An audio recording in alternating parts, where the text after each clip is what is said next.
Hey guys, welcome to the Asteroid Hunter News channel. I hope everybody's doing well in the quarantine. I hope everybody's safe out there. It's been a bit since we've done an actual video. Apologize for that.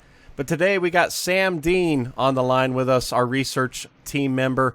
Today we're talking comets, Trojan asteroids, all kinds of various things. We got a few comets that are coming our way again the next few months.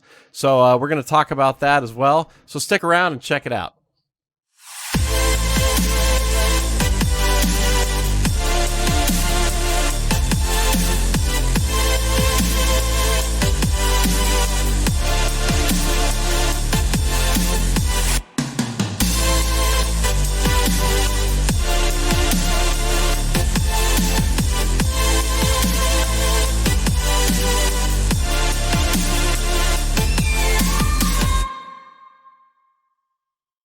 We are back and rolling.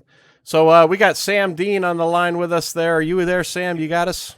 Yep, I'm here. All right. We got Sam Dean with us today, our research team partner with the Worldwide Variable Star Hunters. Sam, it's been a busy 2020 for comets, asteroids, various things that are going on out there. So we thought we would kind of go through some of these things and talk some of these objects out there, share with you guys some of the observations that Sam and I have been making that have published to the Minor Planet Center as well. Just an exciting time for comets out there. So today, I guess we're going to start. Sam, what do you think? We'll start a little Atlas. I know Atlas is kind of the hot topic for a lot of people out there. So maybe that's where we can start is Atlas. What do you think about that? Yeah, Atlas is pretty much the big comet that's been everyone talking about for the last few months. It was initially predicted to get somewhere around magnitude 2 or 3. Some exciting websites were calling it -5, -8. Some said it would get brighter than the sun. Yeah, that's true. But turns out it didn't really fulfill those expectations. But that's not really too surprising. It's a bit old news by this point, but Comet Atlas was actually a fragment that split off from the Great Comet of 1844 a while ago. The comet's got an orbital period of a few thousand years, and we think somewhere around its last orbit or a couple orbits before that, Atlas broke off from that. So it was pretty much inevitable that it was going to break up a little bit itself. What we didn't quite expect was that it ended up mostly disintegrating around March and April. You have a picture of that, right, Mike? Yeah, I do. We got a shot from the Hubble here of it breaking up. I've shared in the Discord on some of that, but yeah, here's a great Hubble shot of it breaking up out there. Yeah, it hasn't completely disappeared yet. It's still something around magnitude 8 or 10 or whatever, but that is not magnitude 3, and it certainly isn't magnitude -8. I've actually got a picture of it, right, of its light curve, about how bright it was over time. Yeah, I'll pull it up there for you. There you go. Yeah, when we first discovered it, it was pretty dim. It started brightening pretty noticeably, and if you look up to about April 1st, it looked almost like it would actually fulfill those expectations and you get really bright, so you could see it in the evening sky or the morning sky or wherever it was. But well, it pulled an April Fool's joke on us and ended up flattening out and dipping down a little bit. So yeah, it's a bit of a disappointment, but nothing too unexpected, really. Yeah, no, I know a lot of people were really hot to see that, and it is unfortunate. But again, this is the great part of the science, is that things are changing all the time, because obviously these objects are moving out there at pretty high rates of speed. Lots of gravitational things going on. So anything can happen at any given time. I don't think anybody really expected it to break up the way it did. So it was actually kind of a neat thing when you think about it. So that's Atlas. What else we want to cover here? We got quite a few other comets. I know we got Neowise. We got you want to talk about before we get to those, you want to talk about this Trojan asteroid that you actually made a discovery on its orbit and caused a retraction there from Atlas about the way it was actually cataloged and how they actually named it and what it was actually cataloged as. Yeah, the more in tune with the astronomical news of you people watching this might have heard of it. there was some news recently about some Trojan asteroid that was actually a comet. They were spouting off first of its kind, never seen before. All the crazy qualifiers saying it's amazing and you should give us more funding. Well, when I first noticed that, I got a lot of emails from a lot of different people on this exact thing. I mean, I shouldn't be complaining. It's really that their exact sort of expertise and my exact sort of expertise on this exact sort of object. So, but something odd I noticed about when I first got emails about it was that it didn't really seem to fit very well with being a Trojan asteroid. I mean, for one, it's a comet, uh, but for other things, if you run its orbit only back a few months, really, it wasn't on this orbit even. It was on a much further out orbit that was like more akin to being a Saturn Trojan or something, if that even existed. It really didn't have much of a stable orbit, and you really couldn't call it a Jupiter Trojan by any means whatsoever. Just to catch you guys up, if you don't know what a Jupiter Trojan is, a Jupiter Trojan is essentially an asteroid in the semi-outer solar system that orbits either 60 degrees ahead or behind of Jupiter. So, due to complicated orbital mechanics shenanigans, they tend to be pretty stable in that region, pretty much as stable as the asteroid belt. And people think that probably the Jupiter Trojan clouds, the 60 degrees ahead and behind clouds, they're probably about as massive as the asteroid belt in total. So these are no just like a couple small asteroids. There's a lot of them out there. Yeah. But still, seeing a single comet among them seemed pretty weird. Yeah, and you were able to kind of look at the actual orbital data, and you made a determination that it was not an actual Trojan itself. Correct? Yeah, it wasn't. I looked at the orbit, and even right now, it's only like 20 degrees ahead of Jupiter, and that is not 60 degrees. That's pretty much right on top of Jupiter. And at no point in its orbit does it really get much further from that.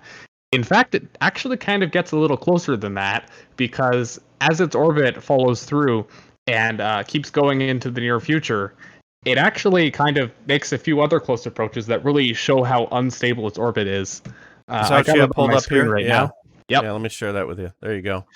So the blue object just to the right of the sun, bottom right of the sun, is the asteroid, and the purple object is Jupiter. And this will show the trails of them as they move over time.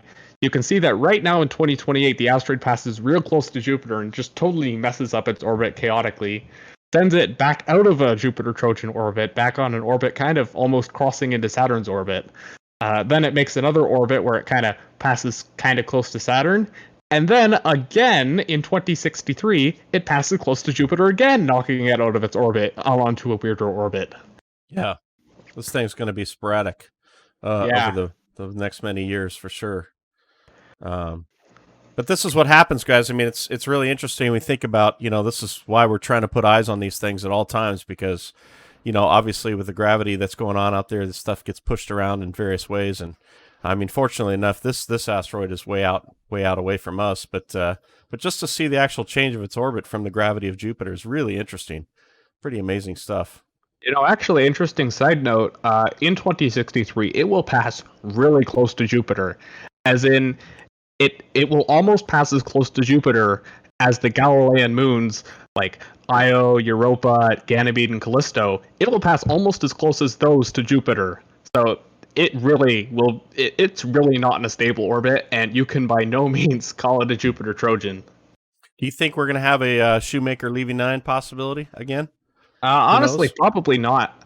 No. Shoemaker Levy 9 passed real close to Jupiter. This is probably going to be passing maybe 20 to 30 times as far from Jupiter as SL9 did. So we probably won't have anything to worry about or really exciting about in that regard. But I've got a feeling we'll probably in 2063 have at least a couple spacecraft orbiting Jupiter. So it would probably make a pretty cool micro mission to Well, in this case, rather than going on a mission to a comet, the comet's going on a mission to you, so you won't really have to worry about anything. It's a 2-in-1. Go to Jupiter and you get a free comet in Free comet, 2063. right? Exactly. Nice, nice.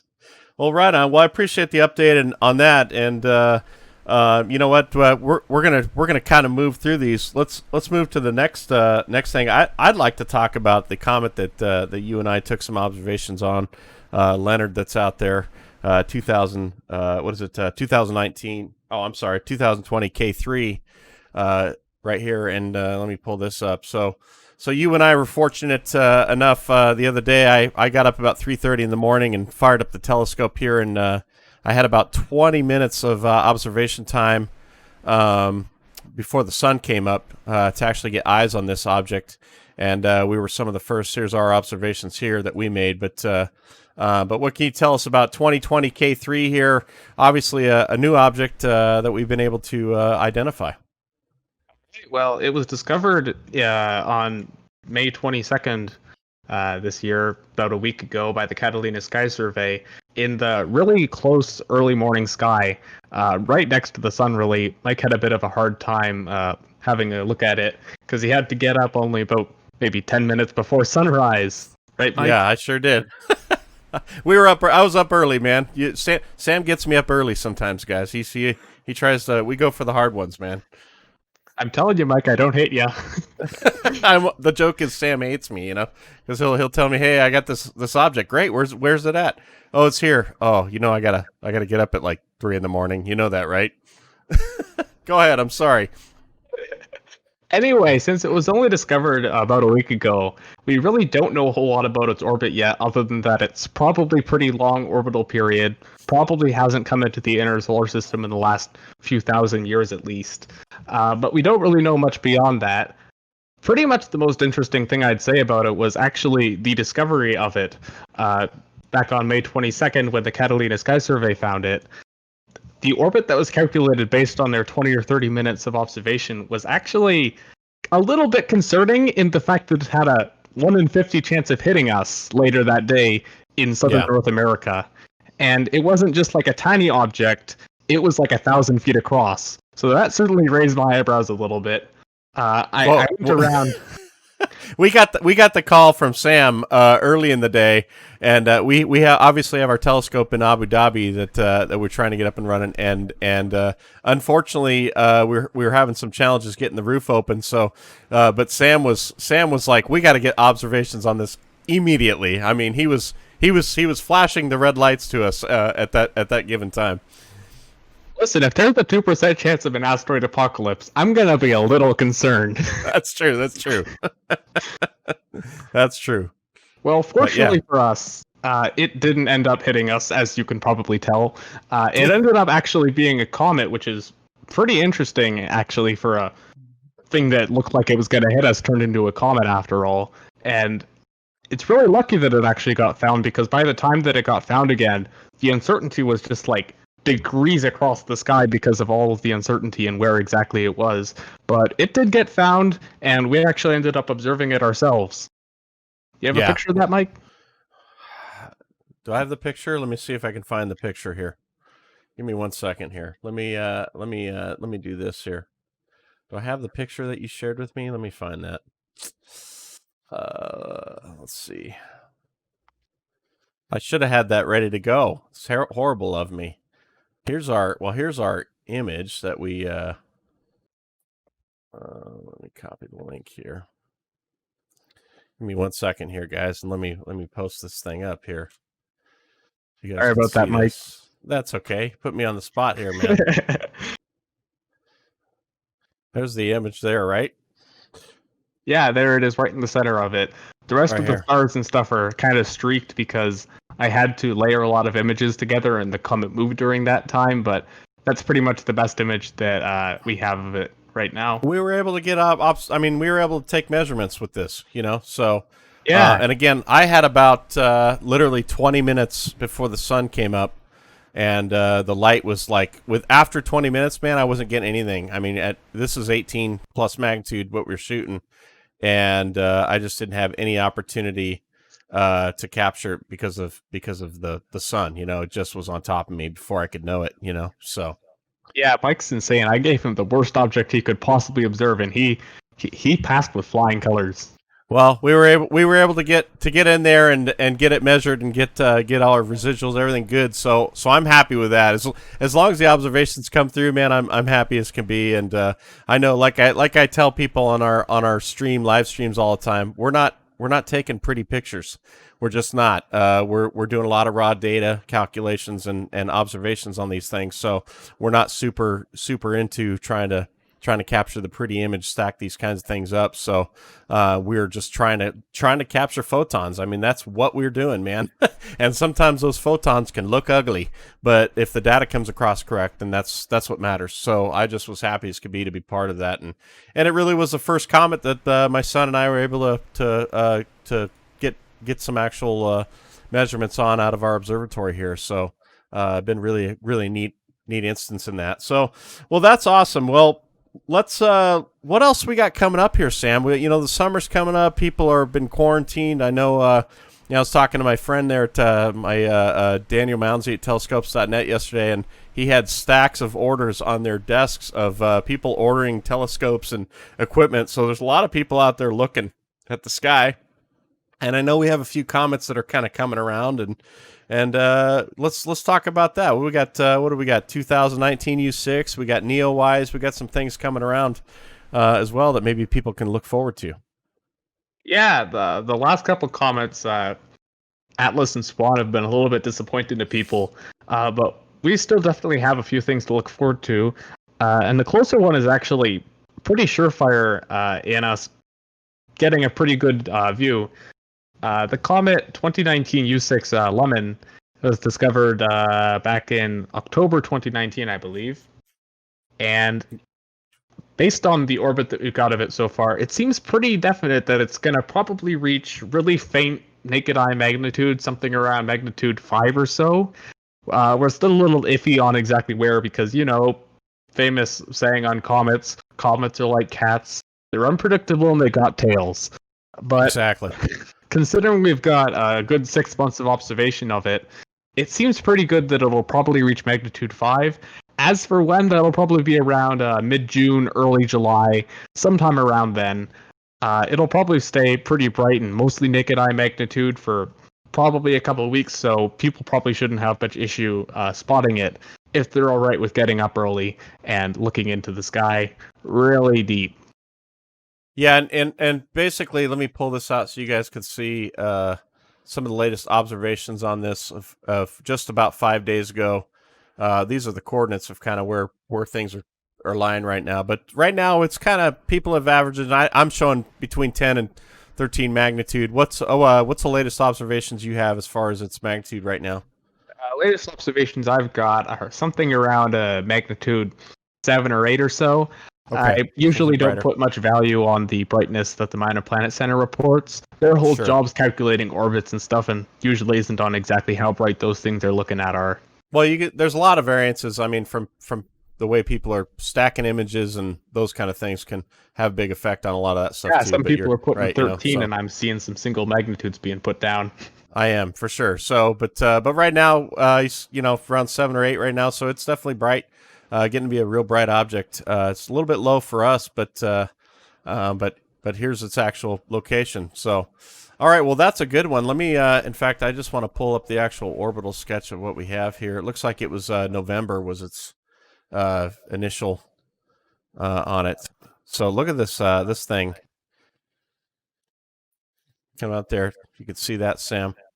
Yeah, I can see it. Yeah, it's got quite the orbit. This year is really a good year for really long period comets that get really close to the sun and get bright, and hopefully not the year of comets that do all that and disintegrate just before. Yeah, that's the truth. So, all right, and then what else we got? We got Neowise. What you want to talk about that one? 2020 F3. Yeah, honestly, right now Neowise is probably the biggest thing I'm looking forward to in terms of comets this year. It's still a little bit early to say anything for sure, but it was discovered in April, I believe, maybe late March. But based on the orbit again, it should probably actually be reaching magnitude 2 or 3 or so in July, early July, mid-July, around then. Again, it's still a little early to say completely for sure, and I'm a little hesitant to say completely for sure, considering the last 2 times I said a comet would become awesome, it ended up breaking up. Uh, but right Yeah, now, right. everything looks pretty good. It's already around magnitude 9 or so. So it looks like there's probably good odds that it'll get to the brightness we expect it to. And, well, hopefully it won't break up.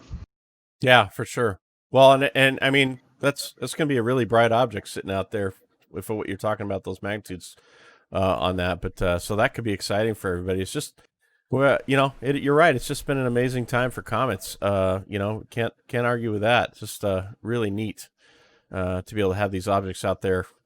And now people can look at these things from their backyard so much easier than they ever did in the days. So we're going to definitely be trying to look at some of the stuff if it comes around. But hopefully it'll be in position for us to be able to see. So But yeah, by the way, not to we'll worry. wait for that. Neowise is going to be a Northern Hemisphere comet.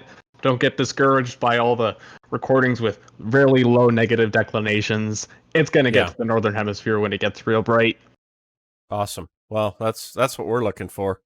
So I know what was it? It might have been Atlas when you initially.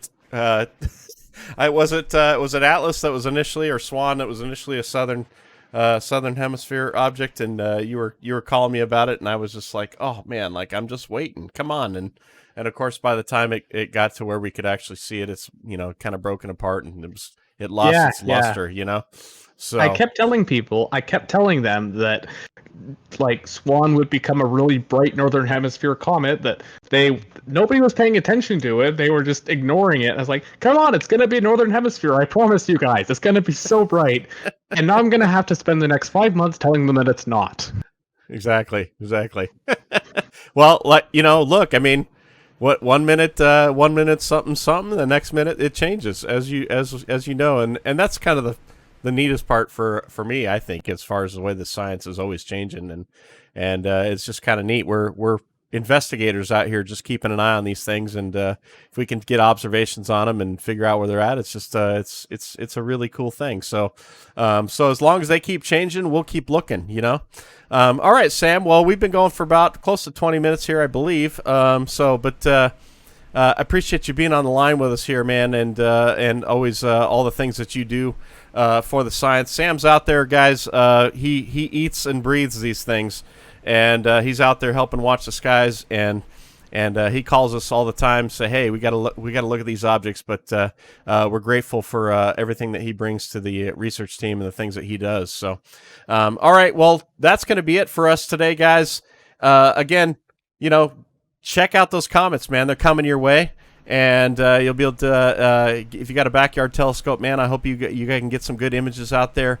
Those of you that are in the Discord and those kind of things, please share those images of some of those objects, and we'll just keep sharing what we're doing here. So appreciate you guys being here. Be sure to check out our live stream of us. We try to do this once a week. We try to live stream on Twitch, Asteroid_Hunters on Twitch.tv. We show that stuff. Again, we got our Instagram channel as well, and our YouTube channels, or our Facebook channel. So, all right, guys, thanks again for the time. Sam, thank you. Appreciate you having you here, and we will see you guys next time on the Asteroid Hunter News. Have a great day.